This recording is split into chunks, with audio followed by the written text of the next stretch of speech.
कल हमने पढ़ा था घनानंद और उनके कवित्व। आज हम दूसरी व्याख्या घनानंद की पढ़ेंगे और उनका जो विरह श्रृंगार है उसी के बारे में हम पढ़ेंगे।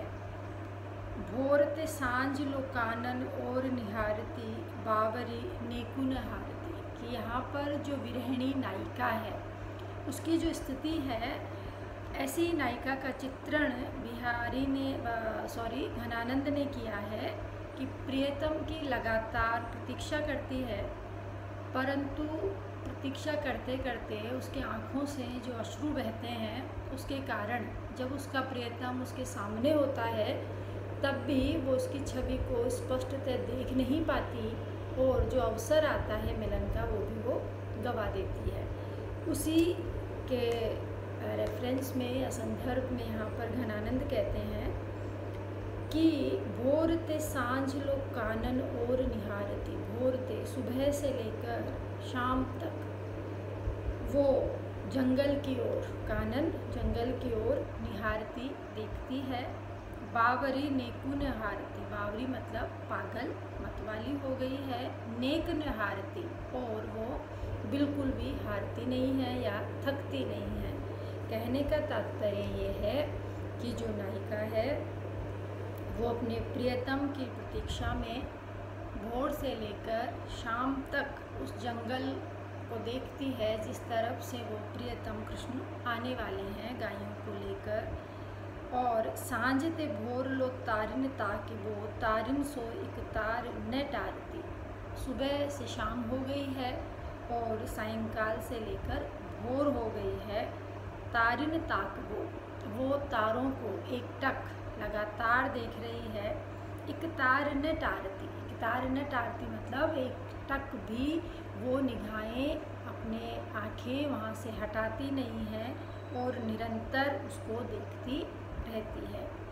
जो कहूँ भाव तो दीठ परे घनानंद आसुन ओसर गारती, घनानंद कहते हैं कि जो कहूँ मतलब जो कहीं, भाव तो दीठ परे, कहीं अगर उसको अपना प्रियतम दिख भी जाता है तो निरंतर उसकी आँखों से इतने आंसू आते हैं कि उसकी जो दृष्टि है वो धुंधली हो जाती है और इस कारण वो अपने प्रियतम की छवि देख नहीं पाती। मोहन सोहन जोहन की लगी रहे आँखन के उरारती, मोहन श्री कृष्ण, सोहन मन को शोभित करने वाले, सुशोभित करने वाले, जोहिन मतलब प्रतीक्षा करती है।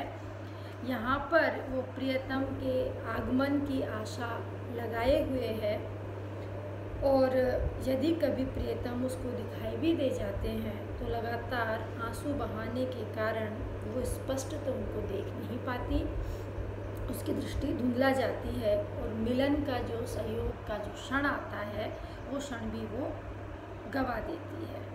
विरहिणी नायिका का घनानंद ने यहाँ पर वर्णन किया है और उस विरहिणी नायिका की जो दशा है वो भी बड़ी विचित्र हो गई है।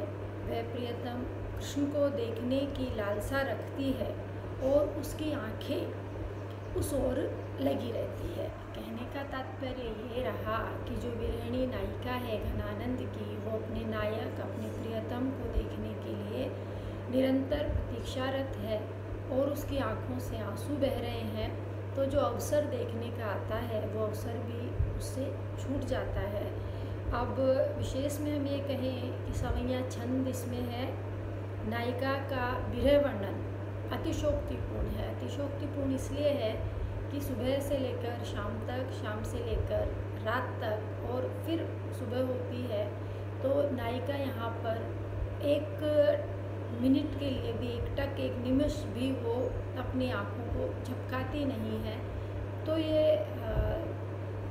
इस दृष्टि से अतिशोक्तिपूर्ण है कि कोई भी व्यक्ति लगातार पूरे समय अपनी आँखों को एक ही निमिष, एक ही दृष्टि से एक टक देखता रहे, ये संभव नहीं है, लेकिन कवि की कल्पना है और कल्पना अतिशोक्तिपूर्ण होती ही है। और नायिका की जो वेदना है, उसकी जो पीड़ा है, उसका मार्मिक चित्रण यहाँ पर कवि ने किया है विरहिणी नायिका का। आज हम इतना ही पढ़ेंगे, कल आगे।